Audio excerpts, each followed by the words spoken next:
जय शिवराय मित्रांनो, सर्वप्रथम तुम्हाला शिवजयंतीच्या लक्ष लक्ष शुभेच्छा. मित्रांनो, शिवजयंती विशेष आपण सर्व शेतकऱ्याचे, कष्टकऱ्याचे, कामगाराची मुलं आहोत. आपण खेड्यापाड्यामध्ये राहतो. आपल्याला पोलीस व्हायचं आहे, पण आपल्याकडे तेवढे पैसे नाहीत. आपण सकाळी रोज उठून पळतो. पोलीस भरतीच्या ग्राउंडची तयारी गावातच करतो. गावातच गोळा फेक, लांब उडी, उंच उडी, रनिंग करतो. पण स्पर्धा परीक्षेची तयारी करण्यासाठी तेवढा आपल्याकडे पैसा नाही, तेवढी आपल्याकडे प्रॉपर्टी नाही, कारण आपण कष्टकरी कामगाराचे मुलं आहात. मित्रांनो, घाबरायचं नाही. तुम्ही ही पोलीस होणार, तुमच्याही अंगावर वर्दी चढणार.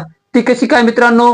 तर मित्रांनो, होय, आमचे आशिष बगर सर स्वराज्य पोलीस भरती घेऊन आलेत. शिवजयंती विशेष 1 मार्च पासून ते पोलीस भरतीचे ऑनलाईन क्लास घेणार आहेत.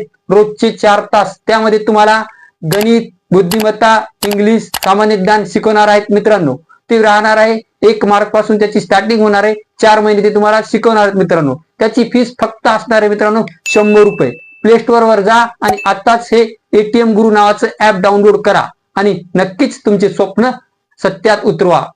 मित्रांनो, थंबनेल बघून तुम्हाला समजलंच असेल की मी आज कोणत्या टॉपिकवर बोलणार आहे. तर मित्रांनो, आता ज्या 2 घटना घडल्यात, त्या 2 घटना ज्या सुवर्ण अक्षराने लिहिल्या जाणार आहेत, त्या 2 घटनांचे तुम्ही साक्षीदार राहणार आहात. मित्रांनो, त्या कोणत्या 2 घटना आहेत आपण समोर व्हिडिओमध्ये बघणार आहेत. मित्रांनो, पहिली घटना म्हणजे आता निघालेला छत्रपती संभाजी महाराज यांच्यावर छावा पिक्चर. तर मित्रांनो, या पिक्चरचं सांगायचं झालं मित्रांनो, तर या पिक्चरने एक असा नवीन क्रेज तयार केला भारतामध्ये. कारण की भारतातल्या युवकांना, ज्यांना छत्रपती संभाजी महाराजांचा इतिहास माहित नव्हता, मला वाटतं छत्रपती संभाजी महाराजांचा इतिहास फक्त महाराष्ट्राबाहेरच्या कदाचित लोकांना, काही हिंदू लोकांना माहित नसेल किंवा त्यांच्या नुसतं ऐकण्यामध्ये असेल, पण ते आता त्यांच्या डोळ्यासमोर आलेला आहे. तरी पण तो इतिहास पुरेपूर आलेला नाही मित्रांनो.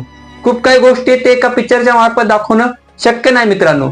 आणि ज्या रिअल बी गोष्टी आहेत त्या पुरेपूर त्यांनाही दाखवता येत नाही मित्रांनो. का दाखवता येत नाही मित्रांनो? त्यामागे कारण काय तुम्हाला माहित आहे. पिक्चर जर पडद्यावर आणायचा म्हणून त्याला सेन्सर बोर्डाची मान्यता लागते, आणि सेन्सर बोर्डावर कोण बसले ते तुम्हालाही माहित आहे. प्रत्येक पिक्चरला सेन्सर बोर्डाची खुट्टी असती, ती खुट्टी उपटूनच प्रदर्शित पिक्चर होतो. आणि जे सेन्सर बोर्डामध्ये जे बसलेले लोक असतात त्यांना सेक्युलरिझमचा किडा असलेला असतो. म्हणून या पूर्ण इतिहास आपल्या नजरेसमोर येईल अशी शक्य गोष्ट नाही मित्रांनो. कारण की आपल्या देशामध्ये आणखीन खूप काही असे लोक आहेत, आणखीन म्हणण्यापेक्षा बरेच काही लोक आहेत, त्यांना सेक्युलरिझमचा किडा डसलेला आहे. कारण त्यांचे मुघल आका होते, आलमगीर होते, म्हणून त्यांना गंगा जमुना तहजीब भारतात लागू करायची होती. गंगा जमुना हिंदूंची, तहजीब त्यांनी खूप शिरली. तर मित्रांनो, मला या खोलवर जायचं नाही मित्रांनो. तर आता या संभाजी महाराजांच्या पिक्चरमुळे, या छावा पिक्चरमुळे भारतामध्ये एक नवीन क्रेज तयार झाले मित्रांनो. ते क्रेज असं झालं मित्रांनो की आता खूप साऱ्या युवकांना असं वाटतं की बाबा छत्रपती संभाजी महाराजांना पकडलं, त्यांची मृत्यू झाली, त्यांचे 40 दिवस खूप हाल केले त्या औरंग्याने. पण संभाजी महाराजांच्या मृत्यूनंतर किंवा संभाजी महाराजांच्या मृत्यूनंतर हिंदवी स्वराज्याचं काय झालं, किंवा त्यानंतर संभाजी महाराज वारल्यानंतर आमचे महाराणी येसूबाई यांचं काय झालं, यावर असे खूप काही प्रश्न आहेत मित्रांनो की युवकांना पडलेले आहेत. तर मला तर वाटतंय की आता जो संभाजी महाराज यांचा पिक्चर काढला तर नक्कीच येणारे पिक्चर हे हिंदवी स्वराज्य, संभाजी महाराज, राणी येसूबाई, राणी ताराबाई यांच्यावर नक्कीच येतील, ज्यांच्या त्यागावर नक्कीच पिक्चर येतील. कारण की ह्या गोष्टी खऱ्या आहेत, या गोष्टी सत्य आहेत, यामध्ये कुठलंही तुटाण नाही. आणि हे कोणत्या न्यूजपेपर सारख्या, जर्मन शेपर्ड सारखे जे लोक येतात, एखाद्या न्यूजपेपरचं आर्टिकल दाखवून इतिहास आम्हाला दाखवतात. कारण त्यांच्या बापालाही माहित नाही की इतिहास हा न्यूजपेपर मध्ये, कोण्या आर्टिकल मध्ये नसतो, तो लिहिलेला असतो. आणि तो त्या काळी लिहिलेला असतो, म्हणजे त्या काळामध्ये तेव्हा लोक त्या राजवाड्याशी, त्या राजदरबाराशी निगडीत असतात, तिथे ते बसलेले असतात, उठलेले असतात, त्यांनी जे डोळ्याने प्रसंग पाहिला ते लिहित असतात. पण या धुरुराठी हे साहेब तर आपल्या देशाचे 4थे आधारस्तंभ झालेत म्हणून. कारण की करोडो लोक यांना कसे फॉलो करतात मला तेच माहित नाही. कारण की कुठल्या तरी चिंध्या आलेल्या आर्टिकल वरला तुम्हाला दाखवतात आणि इतिहास आपल्याला सांगतात. सेक्युलरिझम नावाचा विषय हा शिवाजी महाराजांच्या काळामध्ये नव्हताच मित्रांनो. आणि मला जातीभेद, धर्मभेद यावर जायचंही नाही मित्रांनो. प्रश्न फक्त तुमच्या समोर एकच मांडतो की मुघलांचं अंतिम ध्येय काय होतं. मुघलांचं अंतिम ध्येय एकच होतं की पूर्ण हिंदुस्थानवर इस्लामिक सत्ता आणायची, हिंदू नाहीसे करायचे, पूर्ण इस्लामीकरण करायचं, पूर्ण मुस्लिम राष्ट्र करायचं. मग त्यांच्या इस्लामीकरणाला, त्यांच्या मुघलांना रोखण्याचं काम जे केलं ते केलं छत्रपती शिवाजी महाराज आणि छत्रपती संभाजी महाराजांनी.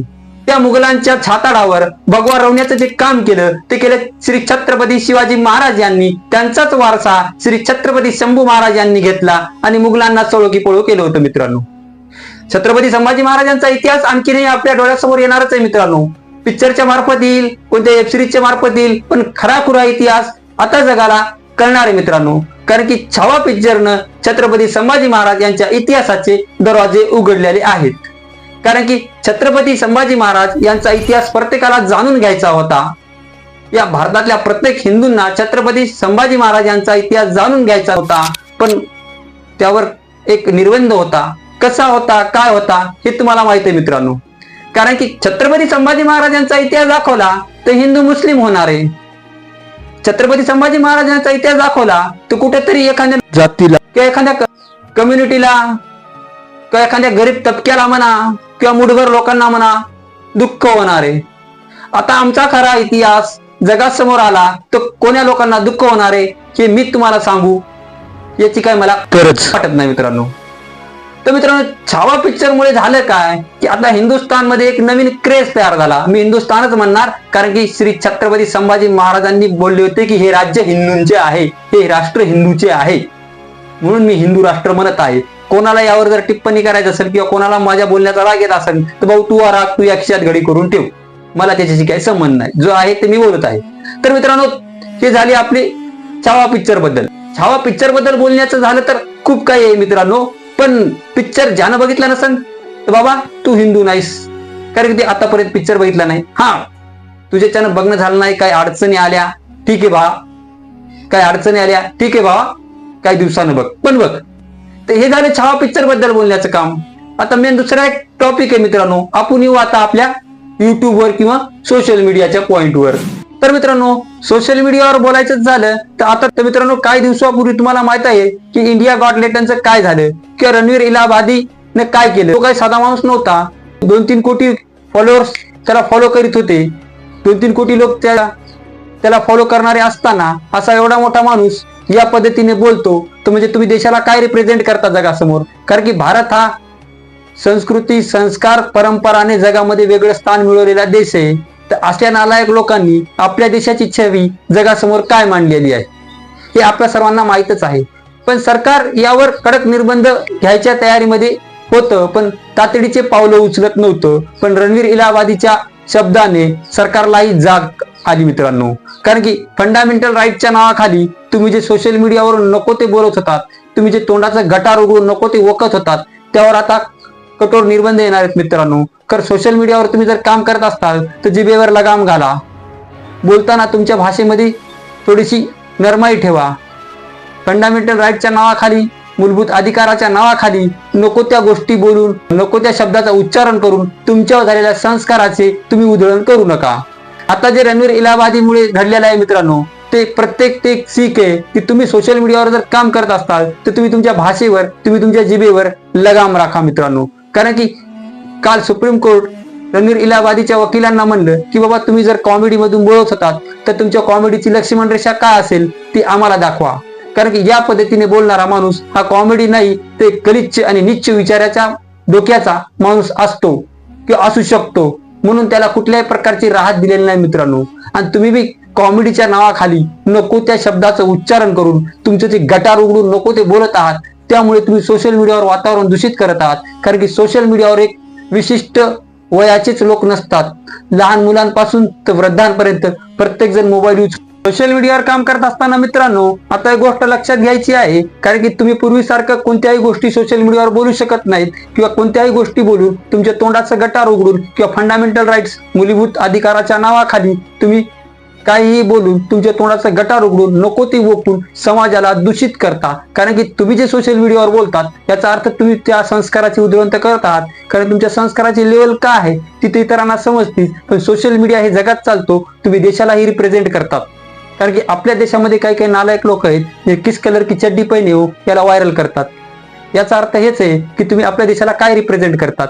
म्हणून मित्रांनो मलाही वाटतं की यावर कुठंतरी निर्बंध आला पाहिजे. शासन बी त्याच तयारीमध्ये आहे, कोर्ट पण त्याच तयारीमध्ये आहे. म्हणून सोशल मीडियावर काम करत असताना थोडीशी काळजी बाळगा. ओरिजिनल तुमच्यामध्ये काही ऍक्टिव्हिटी असेल, ओरिजिनल तुमच्या अंगामध्ये काही कला असेल ती रिप्रेझेंट करा, तर सोशल मीडियावर काम करा. किंवा तुमच्याकडे एखादी माहिती आहे किंवा तुम्ही एक चांगल्या प्रकारे एंटरटेनमेंट करू शकता तर सोशल मीडियावर काम करा. किंवा अन्यथा फंडामेंटल राईटच्या नावाखाली असे अश्लीलता आणि घाणेरडेपणा सोशल मीडियावर पसरू नका. तुमचे जर चाळी चालू ठेवायचे असतील तर तुम्ही नक्कीच कायद्याच्या कचाट्यात येणार. आणि ज्या सोशल मीडिया प्लॅटफॉर्मवर तुम्ही व्हिडिओ अपलोड करणार आहात ते सोशल मीडिया प्लॅटफॉर्म पण तुम्हाला लाथ मारून तिथून काढणार आहे. तर मित्रांनो हे सर्व घडणार आहे. तर या दोन मेन गोष्टी 2025 मध्ये होणार आहेत मित्रांनो. जेव्हा या दोन गोष्टी इतिहासामध्ये नमूद होणार आहेत मित्रांनो. पहिली गोष्ट म्हणजे छत्रपती संभाजी महाराज, छत्रपती शिवाजी महाराज, मुळात हिंदूंचा इतिहास यायला आता सुरुवात झालेली आहे. कारण की छावा पिक्चरनं खऱ्या इतिहासाचे दरवाजे उघडलेले आहेत. आणि दुसरी गोष्ट मित्रांनो, सोशल मीडियावर काम करत असताना यावर आता कडक निर्बंध येणार आहेत. सरकारच्याही हालचाली त्याच आहेत. त्याला फक्त कारण एकटा रणवीर इलाहाबादी नाही मित्रांनो, कारण की याच्यासारखे अनेकही लोक आहेत जे सोशल मीडियावर कंटेंट टाकतात. त्यांची भाषा, त्यांचे वागणं, कारण की त्यांची कॉमेडी, डार्क कॉमेडी च्या नावाखाली ते कॉमेडी करतात. काही बोलून न्यूज मिळवायचा जरी आहे. यांच्यावर आता कडक निर्बंध येणार आहेत मित्रांनो. आणि या दोन गोष्टी घडणाऱ्यांचे तुम्ही साक्षीदार ठरणार आहात मित्रांनो. या इतिहासातल्या ज्या घडणाऱ्या दोन गोष्टी आहेत त्याचे तुम्ही साक्षीदार ठरणार आहेत मित्रांनो. तर मित्रांनो तुम्हाला व्हिडिओ कसा वाटला, काय वाटला मला कमेंट मध्ये नक्कीच सांगा. भेटू पुढच्या व्हिडिओमध्ये. जय हिंद, जय महाराष्ट्र.